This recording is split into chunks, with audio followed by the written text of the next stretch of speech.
Hey guys, welcome back to The Curly Reader. My name's Amanda, and today I want to share with you the books that I read in the first half of middle grade March.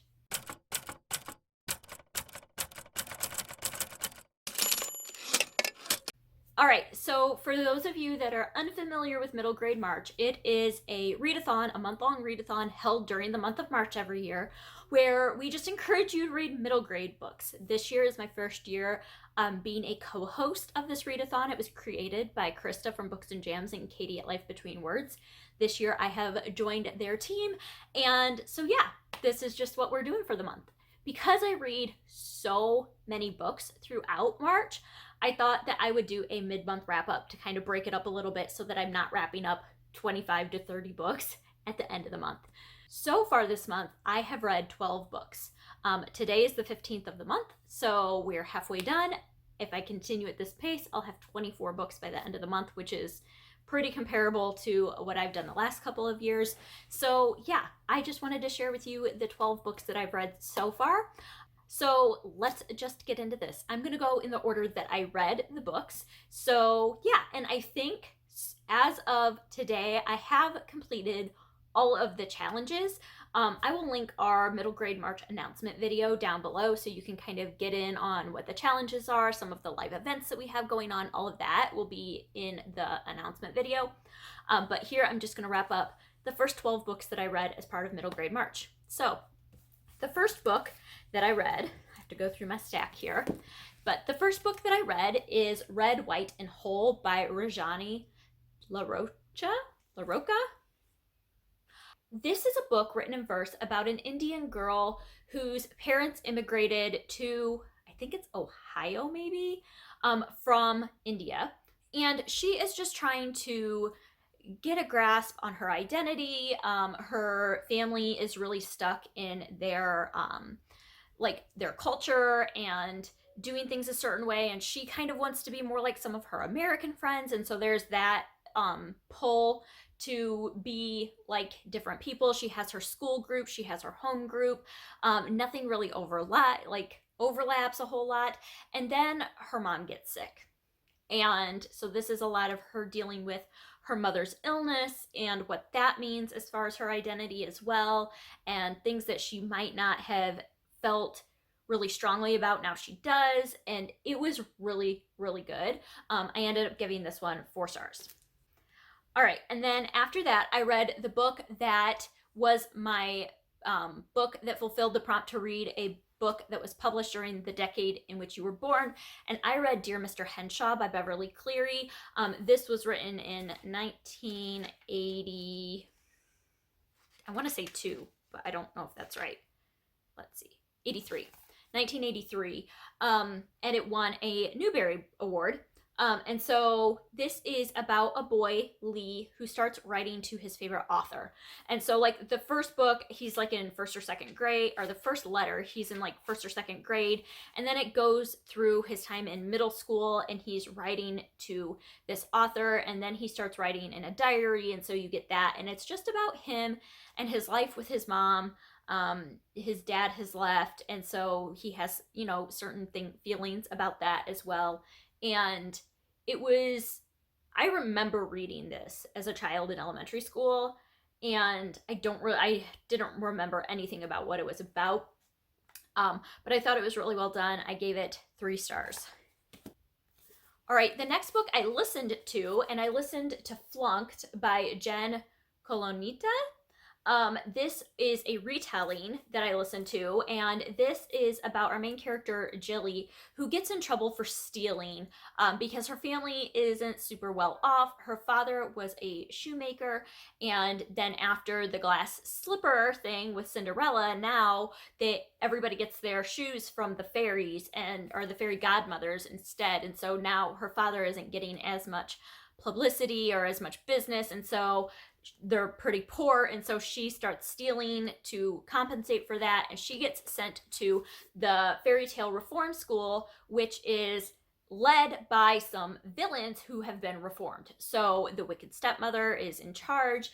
We also have the big bad wolf, the evil queen, and so it's about them and her experience there, her friends that she makes there, and and then something kind of goes awry and we realize that maybe the villains aren't really the good guys. Maybe they're planning something on the side. And it was really cute.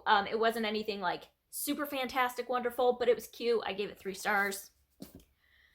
All right, and then I read, this was not planned. Well, it kind of was planned, but I read Wings of Fire, The Dragonette Prophecy. This is the first book in the Wings of Fire series, which is a very extensive series by Tui Sutherland. And this is a book that my kids are currently reading as part of their homeschool curriculum. They have like a series of worksheets and stuff that they work on for their reading assignments every day. And so I told them that I would read this with them, and I felt like I needed to so that I could talk with them about the book.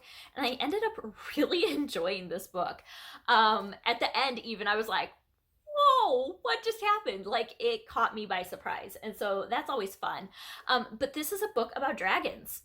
And it is about the Dragonette Prophecy is about these 5 little dragonettes, which are dragon kids, that are told to be brought up. There's a prophecy about them and how they are going to save the world from this war that is currently going on between 3 sisters that are trying to take over one of the kingdoms. And so this just follows this little group of dragonettes and their first little adventure. And this is the first, and I think that either the 14th or 16th book just came out.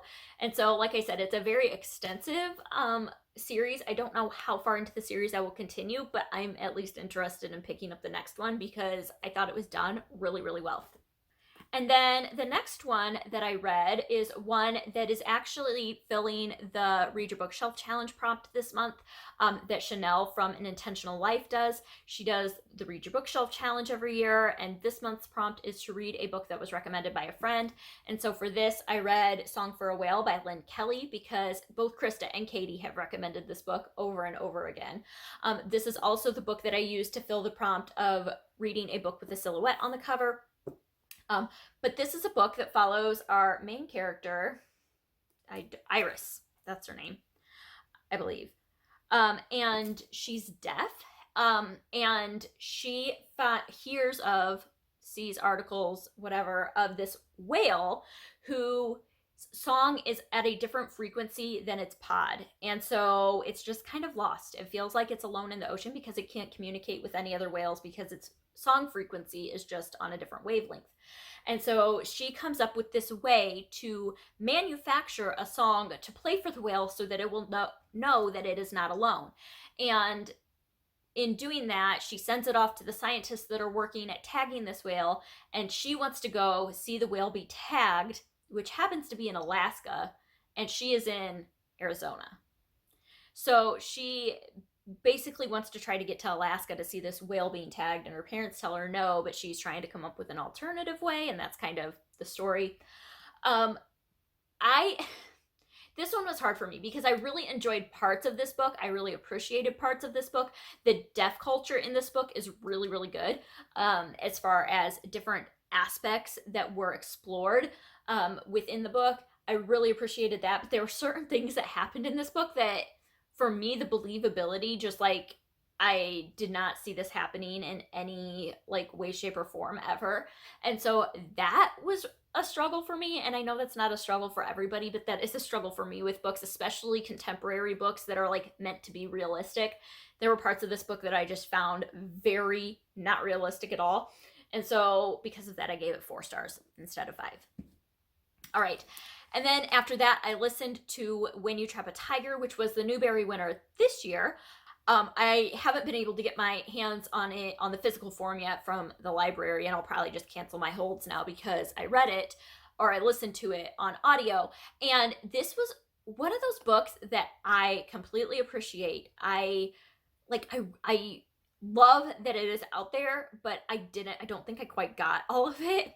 It is a book about a girl who has to go live with her grandmother for a little bit because her grandmother's sick. And she doesn't know this initially when she goes there, that her grandmother's sick. But she just starts seeing this tiger around and she's wondering why. And then she starts relating it to some of these Korean folk tales that her grandmother had told her. Her and her sister both growing up about this tiger and what it did and the folklore behind it and all of that. And so she starts linking her seeing this tiger to the stories that her grandmother told her and how they are connected, and tries to intervene and save her grandmother, who is very, very ill. And so it was a beautiful book. It was absolutely beautiful. I ended up giving it 3 stars only because I didn't really connect with it. And I think that's more of a case of it wasn't the book, it was me. I just found it difficult to connect with certain aspects of it, but I did think it was beautiful, and yeah. So there's that. All right, after that, I read another Dan Gemeinhart book. He is the author of The Remarkable Journey of Coyote Sunrise, which is well loved and well hyped. This is another one of his books, The Honest Truth. And in this book, we follow, I think his name's Mark. Yeah, Mark, who is very, very sick. He has cancer, and it's kind of been present and then in remission since he was 5 years old. He is now 10, I believe. I think he's in 5th grade in this book. And so it's like been 5 years of back and forth and back and forth and back and forth. And so he was in remission, and then he got a call again that the cancer was back. And he decides that he lives in Washington State, and he decides he wants to climb Mount Rainier and die, basically. And he wants to be able to control his death, because nothing has been his choice up to this point. He hasn't had any control over anything that's gone on in his life. Nobody has really asked him his opinions on anything, or he hasn't been able to decide anything for himself. And so he wants to decide this one thing. And so he basically runs away from home to climb this mountain and die. And it is from the start, it is heartbreaking. It is devastating, but it's also just like one of those books that's so full of hope and love, and just, it was so good. It was so good. This counted for a book with a silhouette on the cover. It also counts for a book about a journey or travel, and I recommend reading this if you can handle the subject matter, because it is definitely not something that you can go into with lightly. It's definitely a very dark subject matter, but this is one of those books that when I was done with it, I just wanted to hug everybody in the book, because I just felt for the parents. I felt for you hear from Mark. It's mainly told from Mark's point of view, but then at the end of every chapter you get like a page or two from his best friend, who basically thinks she knows where he went and is trying to decide if she tells the adults or not. Like, she doesn't know, should she tell, should she not? And so you're kind of getting her perspective as well. And it was a 4-star book. It was really, really good. All right. And then I read the newest installment of the Babysitters Club graphic novel adaptations. This one is done by Gabriella Epstein, which is a new artist. And so they're rotating through artists, and I'm pretty sure the next one is going to be by a new artist as well. So I kind of love that they're just have all these different artists doing these.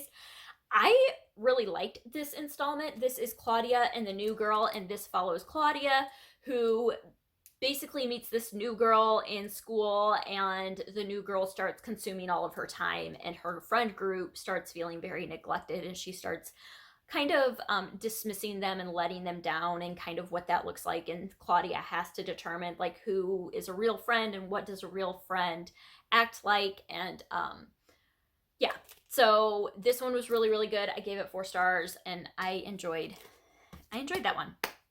All right, next I read The Incorrigible Children of Ashton Place. This is book number 1, The Mysterious Howling. This was recommended to me a lot after I read Horton's Miraculous Mechanisms in January, I think is when I read that. And this one is about a governess. What's her name? Penelope Lumley is a governess who is sent to this estate to interview for a job to take care of 3 kids, but doesn't realize until she's already signed the contract to do it that these kids were found in the woods, and they think they've been raised by wolves because they act like animals.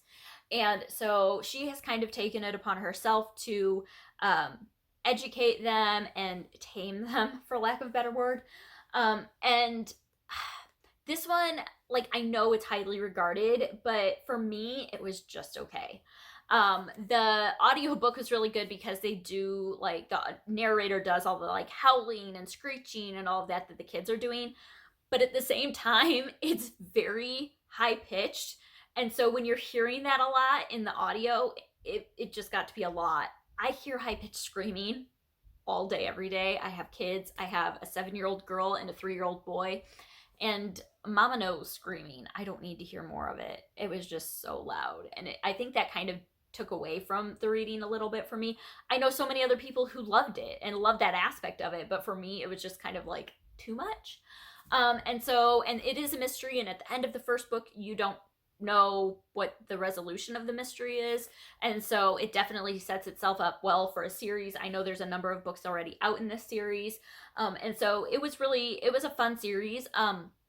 I will say I did try last year reading this one out loud to my kids, and they didn't really care for the beginning of it. It just seemed to be a little bit too over their head. So I think depending on your child's interest, they may or may not like this type of book where it's set, where you have governesses and estates and that sort of thing.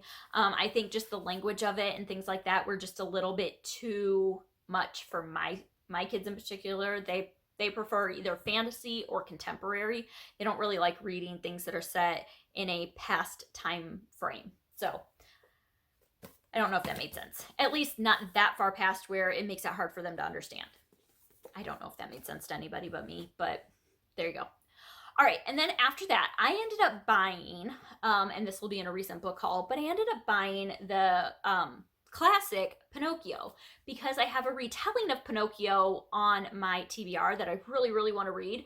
And I had never read the original, so I went ahead and got the original and listened to it. This is by Carlo Collodi. It is an Italian translated classic, and it was so much fun.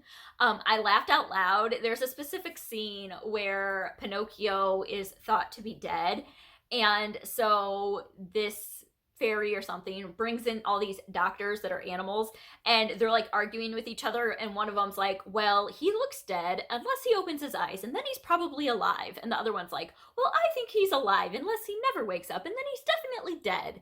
And so they're just like going back and forth and like not really saying anything that makes any sense, and I was laughing so hard. But this is a classic about this little wooden puppet. I think we all know the classic story of Pinocchio, about this little wooden puppet who wishes to be a real boy. And I had only ever seen the Disney movie, and I went back and watched it after reading this, and they did a decent job with it. But throughout the book, Pinocchio over and over and over again is given opportunities to be like a good, hardworking, responsible member of society, and consistently like goes off with the foolish crowd and basically doesn't want to work. He doesn't want to contribute anything. He just wants everything handed to him on a silver platter. And it's just funny because I was sitting on the couch like playing games on my phone listening to the audiobook about how you can't be lazy and you can't be idle, like idleness is folly. And I was like, well, maybe I should get up and go work on something then while I'm reading this or listening to this. And so it definitely had an effect on me. It was definitely a very like lesson book. Like you could tell this book was written for a purpose, to teach a lesson, and that was get off your butt and go do the work. Like that is the lesson to be learned in Pinocchio, is you're gonna have to work for it. Like everybody has to contribute. You're gonna have to do the work. You're gonna have to go to school. You're gonna have to put in the effort.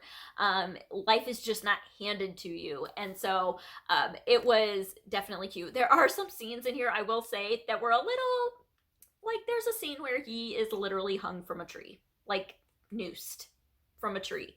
So probably not super appropriate for some kids, but they do have conversation about how he's wooden and so he can't actually die and, you know, all that. But still, it just seemed a little much.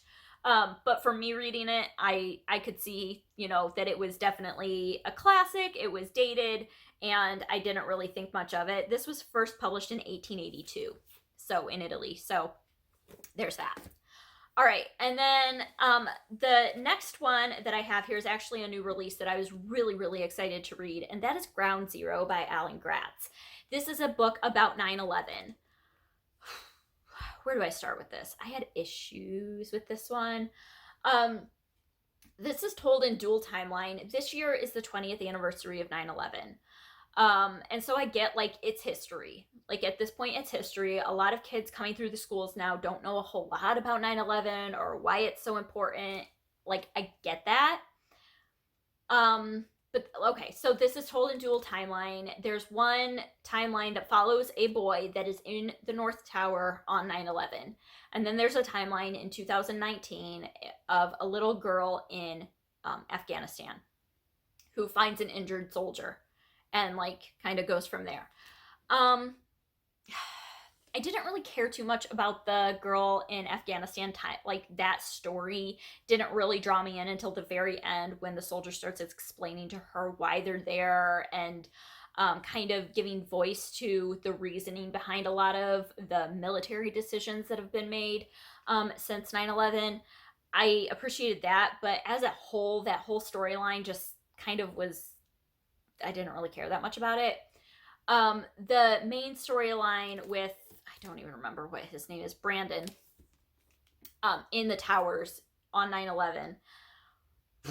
I don't know if it's because I remember 9/11 and I have memories of 9/11, and it just seemed too sensationalized, and it seemed too, I don't want to say graphic, because it wasn't that it was necessarily graphic, but it contained details that I didn't think were super appropriate for the targeted age group. There's in this book discussed multiple times about bodies falling from the 90th floor of the towers. How he would, like, look out the window and he would see, like, oh, a man with a black suit and a blue tie just fell past my window. And once he was outside, he could see people jumping. And as much as I, as an adult, know that that was a reality of the day, I don't know that I want my 10-year-old reading about that. Like, that to me was too much.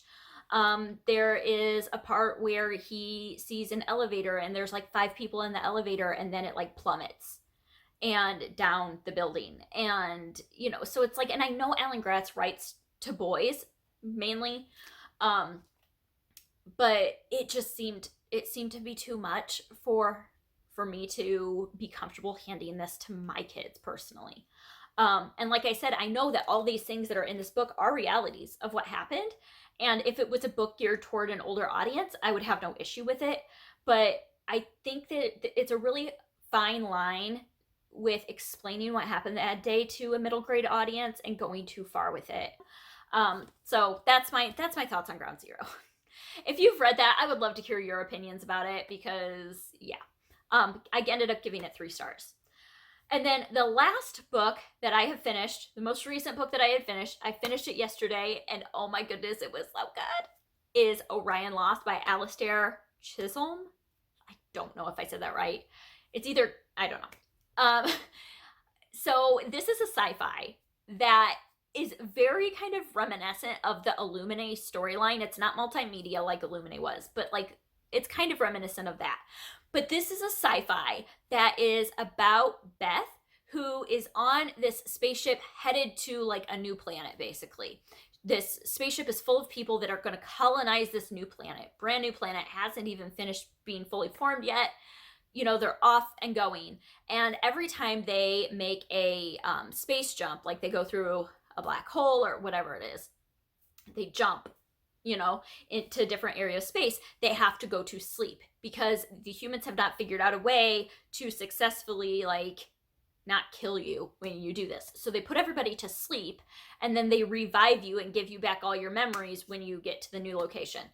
And so she goes and does this one time, and when she wakes up, the ship, which is like an AI, is telling her, like, you're captain now. There's nobody else on this ship that is higher ranked than you. You have to be captain. And she's like, wait, what? She's like, what happened to all the adults? Like, what's going on? And she can tell by, like, the ship, and, like, there's like a fire in one of the rooms, and there's a bunch of damage done to the ship, and she's like, what is even going on? And so because of the circumstances, they can only wake up like 8 of the kids that are at, she's like 13 years old. So everybody older than her, they can't wake up because of some damage to some of the program or something. And everybody younger than her, they won't wake up because they're too young to be helpful. And so they basically only wake up the people that are 13 years old, which I know makes no sense, but it was so good. Like, for some reason, it didn't bother me that, like, that was, like, weird. And there were twists and turns and explanations that I did not see coming in this. Like, some of it is set up and you're like, oh, yeah, that's gonna happen, you know, whatever. But then there were other things that I'm like, whoa, no idea that was happening. And it was suspenseful. I would get to the end of the chapter and be like, oh, what's gonna happen next? And I'd be like, keep reading. I ended up reading this one on ebook, and then yesterday went out and spent money and bought the paperback book because I have to own it because it was just so good. 5 stars. I loved it. I've realized that as much as I'm not a huge fan of fantasy, I love sci-fi. Not like sci-fi saga, like space sagas, but just like sci-fi. I just find it so much fun. So anyway, I ended on a fantastic note, and now this week I am excited. I am finishing up reading Rump to my kids. We have one more night of reading in this. This has been good. And then my daughter wants to read Tales of Fourth Grade Nothing by Judy Blume. She wants me to read that out loud, and so we're going to do that. And then I am going to be reading Catherine Rundell all this week. So keep your eyes peeled for that. That will be coming soon. And yeah, not a horrible start to middle grade March. I've had a couple like decent ones in here. I would say, honest truth, I really enjoyed Pinocchio. This was surprising. I didn't think I was gonna like it, and I ended up really, really liking it. So I've had a couple of, you know, good reads in here, and then a couple that were just like, but it's gonna happen. So anyway, let me know what is the best book that you've read so far if you're participating in middle grade March. If you've read any of these, let me know your thoughts about them down below, especially if you have read Ground Zero. I really want to like talk to some people about this and like hash it out because I'm still like wrapping my brain fully around my thoughts with that one. I don't know. So anyway, I hope that you enjoyed this, and I hope that you stick around and subscribe. And until next time, see ya.